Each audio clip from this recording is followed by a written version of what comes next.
Si las puertas se te han cerrado, recuerda que siempre hay una puerta abierta para ti. Puerta Abierta, un programa con el doctor Guillermo Torres.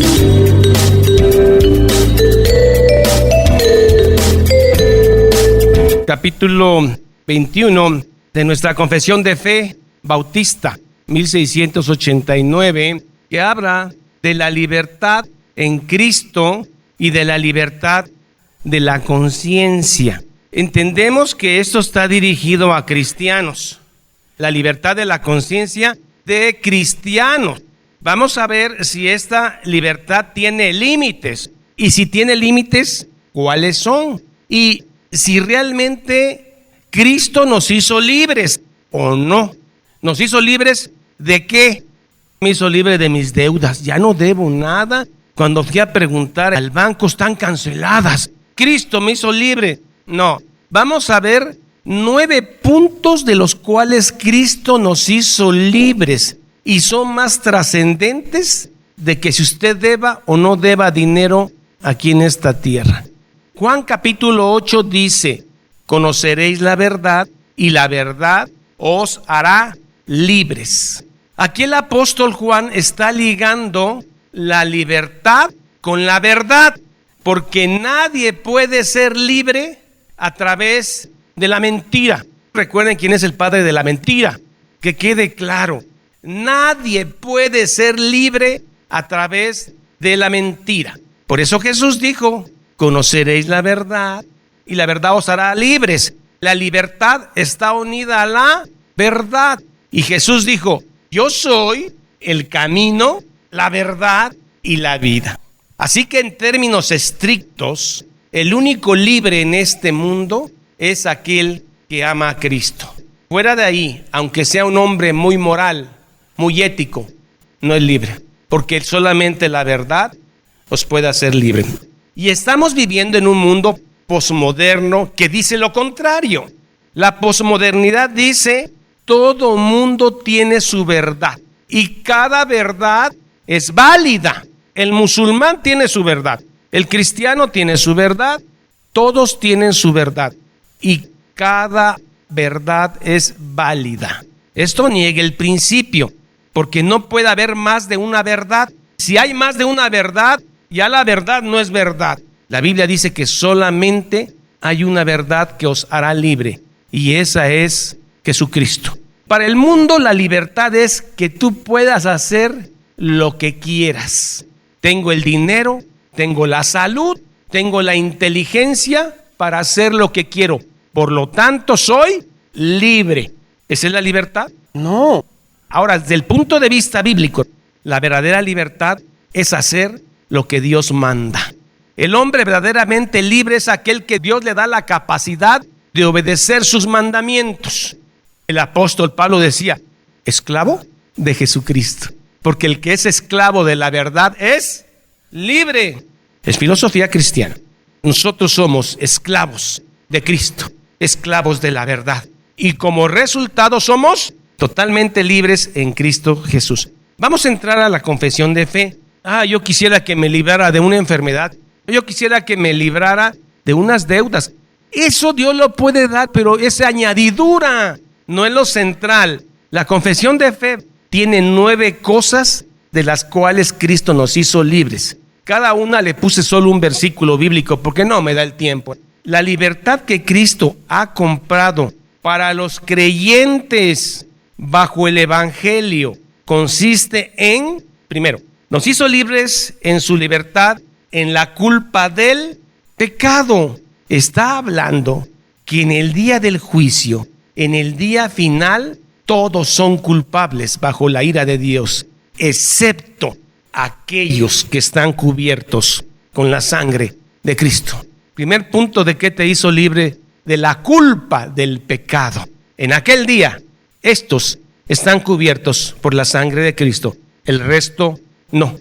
Romanos 8:33. La Biblia dice que tenemos un acusador y tenemos un intercesor, ¿verdad? Pero hablemos del día final, cuando la ira se va a desatar contra el mundo. La pregunta que hace el apóstol: ¿quién acusará a los escogidos? ¿El diablo? ¿Tu conciencia? ¿Quién acusará a los escogidos de Dios? Dios es el que justifica. ¿De qué te liberó el Señor? De la culpa del pecado. Otro punto que te liberó Dios, de la ira condenatoria de Dios. Se iba a desatar la ira condenatoria de Dios. Pareciera que es lo mismo, pero no es lo mismo. Romanos 5:9. Pues mucho más, estando ya justificados en su sangre preciosa, por él seremos salvos de la ira. ¿No cree que esto es más importante a que Dios le cancele sus cuentas en el banco? ¿De qué más nos hizo salvos? De la severidad y la maldición de la ley. La ley ceremonial ya no tiene vigencia para con nosotros. Tampoco la ley judicial. Y algo que nos dejó sorprendidos, tampoco la ley moral. No quiere decir que la ley moral de los 10 mandamientos no tenga vigencia. La ley moral, los 10 mandamientos, tiene vigencia, pero para nosotros en un sentido no vamos a ser justificados por cumplir esa ley moral, porque no la podemos cumplir. Gálatas 3:13. Cristo nos redimió de la maldición de la ley, hecho por nosotros maldición. En él se cumplió todas las 3 leyes, porque está escrito: maldito todo aquel que muriere en un madero. Nos redimió de la ley. Y entonces tenemos paz con Dios. ¿De qué más nos redimió el Señor? Y en ser librados de este presente siglo malo. Jesús siempre habló de 2, y la Biblia siempre ha hablado de 2 siglos. El siglo presente, desde que las cosas son lo que son, es el siglo presente. Y el siglo venidero es el que viene una vez que Jesús venga en su segunda vuelta. Este siglo, Cristo lo calificó como el siglo malo. Y entonces Cristo nos libra del presente siglo malo, Gálatas 1:4, el cual se dio por nuestros pecados para librarnos del presente siglo malo, conforme a la voluntad de nuestro Dios y Padre. ¿Que Dios le puede quitar el cáncer? Pues sí, pero eso es por añadidura. Dios una gracia más a todo lo que nos da, que es eterno. ¿De qué más nos libró? De la servidumbre de Satanás. Romanos 6:18. Y libertados del pecado. ¿Quiere decir que el cristiano ya no peca? No. Ya no se enseñoreará de ustedes el pecado. El pecado ya no va a ser la norma. Ya no va a ser el Señor de su vida. Sí va a pecar, pero ya el pecado no es el Señor. Libertados del pecado, viniste a ser siervos de la justicia de Dios. ¿De qué más? Del dominio del pecado. Romanos 6:14. ¿Pecamos los cristianos? Sí, pero ¿de qué nos libró Cristo? Del enseñoramiento. El pecado ya no es nuestro Señor, no es nuestro patrón, no es nuestro sistema de vida, porque el pecado no se enseñoreará de vosotros, pues no estás bajo la ley, sino bajo la gracia. Y el siguiente versículo dice: ¿pecaremos para que la gracia abunde? De ninguna manera. ¿De qué más nos liberó el Señor? Del mal de las aflicciones. ¿Será que el cristiano ya no se aflige? Sí, pero se está refiriendo a aflicciones sin consuelo, porque la Biblia dice que mientras más es la aflicción, más alta es la consolación. Nosotros no somos como el mundo. Nosotros sí somos consolados en la muerte de un familiar, en la pérdida económica, en la pérdida de salud. Nosotros somos consolados. El mundo no lo conoce. Jesús dijo: en el mundo tendréis aflicciones, pero confiad, yo he vencido al mundo. Confiamos en medio de nuestras tribulaciones, del temor y el aguijón de la muerte. Yo tomé mucho tiempo alcohol, considero por una depresión que me seguía, que era su origen. Logré entender que su origen era el temor a la muerte, el temor que todo iba a terminar un día. La muerte le quitaba el sentido a la vida. Cuando Dios me permite creer, la muerte me dejó de aguijonear, perdió su aguijón. ¿Vale la pena eso? Yo vine a resolver mis problemas de aquí. Aquí se le resuelven los problemas de allá y es consolado en los problemas de aquí. Satanás ofrece al revés. Satanás ofrece el pare de sufrir aquí. Lo de allá, quién sabe. Aquí pare de sufrir. Hebreos 2:14, un día de muertos. La tradición era que mi papá y toda la familia iban a ver a la abuela que estaba en el cementerio. Mi papá sentado muy triste. Papá, ¿qué hay después de esto, no? Bueno, mi padre no tenía consuelo y dijo, no hay nada, hijo. Y ahí es donde la primera vez me aguijonea la muerte, hasta cuando conocí a Cristo. Y entonces el aguijón de la muerte perdió su poder, sorbida fue la muerte. Así que por cuanto los hijos participaron de carne y sangre, Él también participó de lo mismo, para destruir por medio de la muerte al que tenía el imperio de la muerte. Esto es al diablo. Cristo destruye la muerte por medio de la muerte, su muerte. Usted no va a sentir segunda muerte. ¿Eso tiene valor en un mundo posmoderno? No, porque los posmodernos dicen comamos y bebamos que mañana moriremos. Pero para usted tiene valor la promesa que le estoy dando de Cristo, que es eterna. Victoria sobre el sepulcro. 1 Corintios 15:54. Y cuando esto corruptible se haya vestido de incorrupción y esto mortal se haya vestido de inmortalidad, entonces se cumplirá la palabra que está escrita: sorbida es la muerte en victoria. Sorber. Y las últimas gotitas usted le hace, se acabó. Sorbida es la muerte. Ya no hay. ¿Dónde está, oh muerte, tu aguijón? ¿Dónde, oh sepulcro, tu victoria?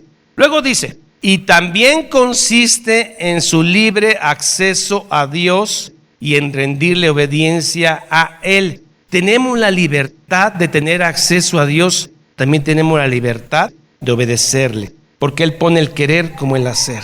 De todo esto hemos sido libres, porque el hombre en su naturaleza caída quiere el mal, pero tenemos la libertad de rendirle obediencia a Él. No por un temor servil, ay, quiero quedar bien con el Señor para que vea que yo sí soy de los cristianos más chipocludos aquí en la tierra, que cuando el Señor me ve ahí hasta las lágrimas se le van a salir de este ciervazo que está llegando al cielo. No un temor servil. Los que creemos en los puntos del calvinismo, se nos tache, se nos dice, tú eres calvinista, tú eres de los que creen que Dios te fuerza para que lo quieras. No, nosotros creemos que Dios hace que quieras. Dios te cambia el corazón de piedra por uno de carne y solito quieres de Él. No es que te tenga la fuerza, bueno, tengo que servirle. Yo como quisiera disfrutar de lo que ofrece el diablo, pero tengo que servirle. No, Él hace que quieras. Te cambia el corazón con un amor filial y una mente dispuesta. Todo esto era sustancialmente común también a los creyentes bajo la ley, que también los creyentes del Antiguo Testamento, Abraham, Isaac, Dios les cambiaba el corazón de uno de piedra a uno de carne. Y aún Abraham, Isaac, Jacob, sin tener Biblia y sin tener ley, Dios les cambió el corazón e hizo que quisieran. Pero ahora bajo el Nuevo Testamento, la libertad de los cristianos se ensancha mucho más, porque estamos libres del yugo de la ley ceremonial a la que estaba sujeta la iglesia judía. Ahorita usted ya no necesita un sacerdote para acercarse a Dios, o no necesita un pastor para poder accesar a la gracia. El pastor le enseña la escritura, le enseña la ley del amor, pero usted accesa directamente al trono de la gracia. Siempre la gente le añade algo a la cruz de Cristo. Usted es salvo por gracia más diezmo. Usted es salvo por gracia más hablar lenguas. Usted es salvo por gracia y trabajar mucho en la obra. Queda encadenado a salvación por obras. Y tienen ahora mayor confianza para acercarse al trono de la gracia y experiencias más plenas del Espíritu de Dios que aquellas de las que participaron los del Antiguo Testamento. ¿Qué ventaja tenemos sobre los del Antiguo Testamento? Varias. Primero, que siendo gentiles accesamos a la gracia. Segundo, que el Espíritu Santo mora en nosotros. Tercero, que tenemos un libro que está empolvado ahí en la casa que se llama Biblia, que tiene el Nuevo y el Viejo Testamento. Pablo, Pedro, solo tenían el Antiguo, no tenemos los dos. Cristo muere en la cruz, lo que dividía al lugar santo, el Santísimo, fue rasgada. Ahora usted tiene directa entrada, Hebreos 10:19. Así que, hermanos, teniendo libertad para entrar en el lugar santísimo por la sangre de Jesucristo. Antes no se podía, tenía que ser a través del sumo sacerdote cada año, degollar animales. Ahora usted directamente al lugar santísimo, en un templo no hecho de manos de hombre, templo que está en el cielo. Punto 2. Entonces, Cristo nos hizo libres a través de su palabra, y nos dio una libertad de conciencia. Conciencia viene de conocimiento, de estar consciente, de saber algo. En el Antiguo Testamento, un judío del año 1200, Maimónides, que nació en España, este judío se puso a contar todos los mandamientos que había en la ley judaica. Y resulta que había 613 mandamientos emanados de los 10 mandamientos. Por ejemplo, un mandamiento de los 10 es: guardarás un día para el Señor, el sábado, que no es sábado necesariamente. Puede ser un lunes, un miércoles o caer un sábado. Quiere decir, no trabajarás en el sábado, que es trabajar y que es no trabajar. De ahí se derivaron 39 categorías de qué es trabajar, y de ahí otras 39 subcategorías de qué es trabajar. Por ejemplo, en el sábado no podía dar más de determinada cantidad de pasos, porque esto ya violaba la ley. En sábado usted no podía escribir más de determinada cantidad de palabras. 613 mandamientos, mandamientos de hombre, no de Dios. Usted no podía cocinar un huevo en sábado. Como decían, echa la ley, echa la trampa. El viernes ponía 2 huevitos en la orilla del comal. No sé quién accidentalmente prendía el comal. Era sábado, sin querer queriendo, empujaba con el codo los 2 huevitos y caía en el comal. Y era pecado dejar la comida. Echa la ley, echa la trampa. Mandamientos de hombres. Pero cuidado, los creyentes del Nuevo Testamento están cayendo en cuestiones parecidas. Mandamientos de hombres. Usted es salvo por gracia más diezmo. Usted es salvo por gracia más buenas obras. Y auméntele. Mandamientos de hombres. Pero Cristo nos hizo libres de esos mandamientos. Pero hay un límite, sí, una conciencia. Por ejemplo, la iglesia de los apóstoles estaban en transición entre la iglesia judía y la iglesia gentil. La iglesia primitiva está formada por gente que venía del judaísmo y gente que no venía del judaísmo. Había griegos y había hebreos. En la Santa Cena, que no era como la celebramos nosotros, sino que era una cena donde se comía sabroso, había gente griega que no venía del judaísmo, que comía carne con sangrita. Y a un lado estaban hermanos judíos, que ellos no tenían permitido esas cosas. Y entonces Pablo dice, no es que sea malo en sí mismo, pero si mi hermano me está viendo comer carnita y su corazón se duele, yo no como carnita. No es porque sea malo en sí mismo, sino porque hermano que está flaco en la fe se siente triste. Pues yo sé que no es tan malo bailar, sobre todo un vals. Pues para mí es malo bailar. También para mí es malo, se acabó la plática. Porque hay gente escrupulosa en la fe, también nada más anda viendo en qué cae, pero también hay gente que se lastima. Pero déjeme decirle que también hay categorías, así como del Antiguo Testamento. ¿Sí se puede chachachá? No. ¿Se puede lambada? No. ¿Se puede reggaetón? Menos. Sí se puede vals. Entramos en categorías de un mandamiento. El mandamiento es no lastimes a tu hermano que es débil en la fe. Esto es lo que puede generar mucha discusión. ¿Se puede tomar una copa de vino después de comer? Jesús tomó vino, Timoteo tomó vino, Pablo le dice toma vino para tus malestares estomacales. Pero en América Latina, dígale a usted a alguien que tome un vino después, más si venimos de un contexto de alcoholismo, Satanás. Hay cosas que no hay una ley, pero hay una conciencia. Y si mi hermano se lastima porque me ve comer carne, ¿qué tengo que hacer? No como carne. Tengo una libertad de conciencia de comerla porque para mí no es malo, pero por amor a Él no la como. Solo Dios es el Señor de la conciencia, porque para mí muchas cosas son buenas, pero para el Señor son malas. Pero ¿quién es el Señor de la conciencia? Dios. ¿Y cómo habla Dios? A través de su escritura, de su palabra. Y te dice qué es bueno y qué es malo.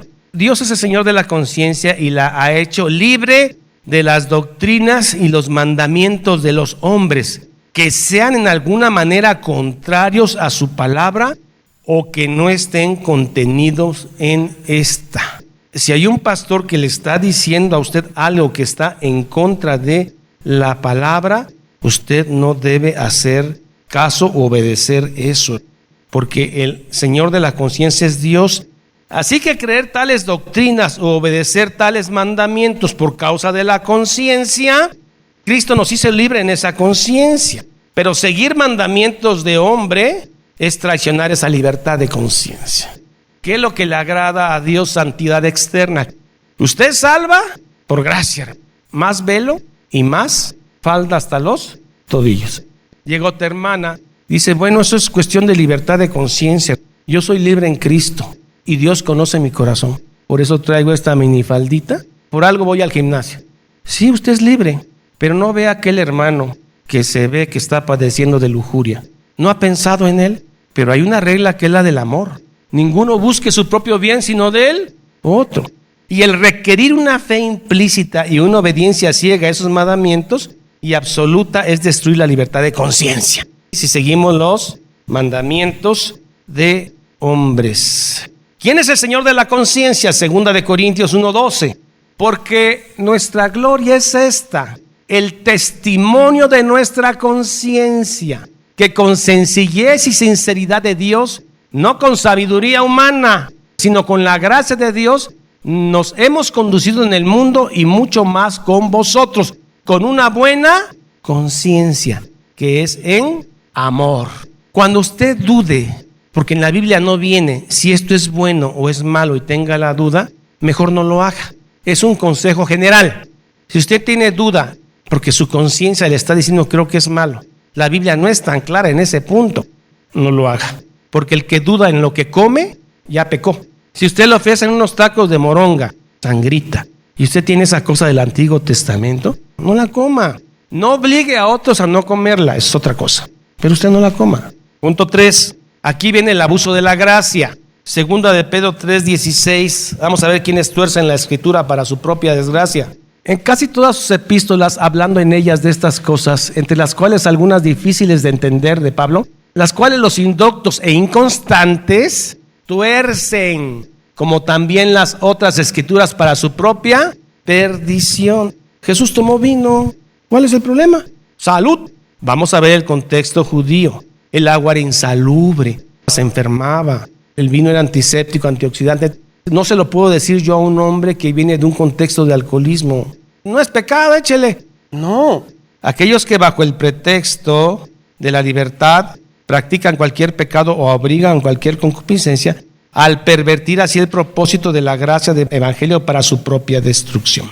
Destruyen completamente, por tanto, el propósito de la libertad cristiana, que consiste en que, siendo librado de la mano de todos nuestros enemigos, los 9 que les nombré al principio eran nuestros enemigos, incluyendo nuestra propia carne. Timoteo, cuídate de ti mismo y de las falsas doctrinas. Dice, librados de las manos de nuestros enemigos, sirvamos al Señor sin temor a la muerte, al sepulcro, al pecado, en santidad y justicia delante de Él todos los días de nuestra vida.